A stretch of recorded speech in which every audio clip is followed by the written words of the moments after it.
తర్వాత బయటపడుతుంది కానీ టికెట్లు పైన అమ్ముకుంది, కొన్ని కోట్ల రూపాయలు దందా చేసిందనేది చెప్తున్నారు. సరే ఏదైనప్పటికైతే అలా ఆరోపణలు చేయండి కానీ ఆమె ఆడ మగ అనే దాని గురించి మాట్లాడడం తప్పండి. అది కరెక్ట్ కాదు.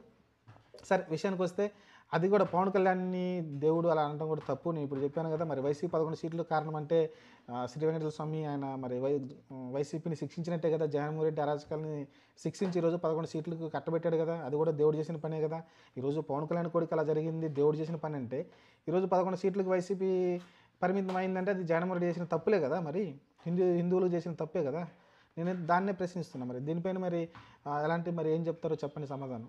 కాబట్టి ఓవరాల్‌గా అక్కడ ప్రశ్న ఎలా ఉండాలంటే ఇక్కడ గోవులు ఎందుకు చనిపోతున్నాయి? కారణాలేంటి? దానికి సమాధానం చెప్పమని అడగాలి గానీ, ఇంక అలా పర్సనల్ అటాక్ చేయడం అనేది కరెక్ట్ కాదు. రోజా ఇది తెలుసుకుంటే మంచిది. ఇంతకుముందు అధికారంలో ఉన్నప్పుడు కూడా చాలా తప్పుడుగా ముందుకెళ్ళింది.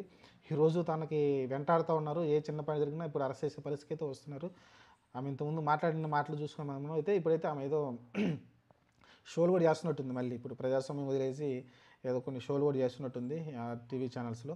సరే ఏదేమైనప్పటికైతే ఆమన్న మాట అయితే పవన్ కళ్యాణ్ కొడుకు పైన అన్న మాట అయితే జన సైనికులైతే చాలా తీవ్రంగా విమర్శిస్తున్నారు. అన్ని సోషల్ మీడియాలో ఆమె పైనైతే కింద మీద రఫాడిస్తూ ఉన్నారు.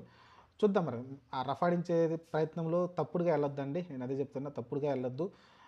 పాయింట్ టు పాయింట్ మాట్లాడండి. ఇంతకుముందు ఆమె చేసిన తప్పులేమైనా ఉంటే దాన్ని ప్రశ్నించండి. టికెట్లు అమ్ముకుందంటారా? దానికి నిరూపణ ఆరోపణలు చేయండి. అలానే మీరు అంతకుముందు చేసిన ఆమె ఏమన్నా చేసుంటే తప్పులుంటే అవి బయట పెట్టండి తప్ప ఇలా ఆమె క్యారెక్టరైజేషన్ అయితే చేయకూడదు. తప్పది. నేను దాన్నైతే సమర్థించను. సరే మిగతా విషయాలు చాలా విషయాలు మాట్లాడాడు. ఓకే. మంచి విషయం. ఎందుకంటే ఆవేదనలో కూడా మనం తప్పులు మాట్లాడకూడదు. మన నాయకుడిని అన్నాడని ఇమ్మీడియేట్‌గా మనం పౌరుషంతో మాట్లాడితే రేపొద్దున మనమే ఇప్పుడు ఒక పోసాని మురళీకృష్ణలాగా లేకుంటే వల్లభనేని వంశీలాగా అయితే జైల్లో కూర్చోవాల్సి ఉంటుంది. వాళ్ళకు కూడా ఛాన్స్ వస్తుంది కదా! ప్రజాస్వామ్యంలో ఎవరు శాశ్వతం కాదు అధికారంలో. వాళ్ళకు కూడా ఛాన్స్ వస్తుంది. అలాంటప్పుడు మనం జాగ్రత్తగా ఉండాల్సిన అవసరమైతే ఉంది.